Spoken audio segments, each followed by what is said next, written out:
Hello, in this video I'm going to show you where to find Apple Arcade privacy informations on iPhone. So today in front of me is the iPhone 12 with the iOS 17.4, but it really doesn't matter which iPhone you have or which version of the iOS you have, it's all going to work the same on every iPhone. So what you want to do is to open settings, then you want to swipe down, tap on the App Store, then swipe down again to the very bottom, tap on the App Store and Arcade Privacy, and then tap on the Apple Arcade.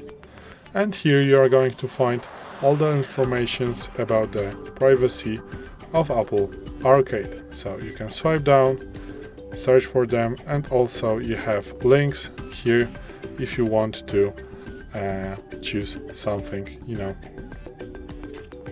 let's say deeper. So this is it. Thanks for watching.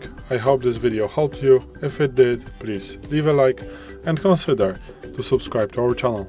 Bye.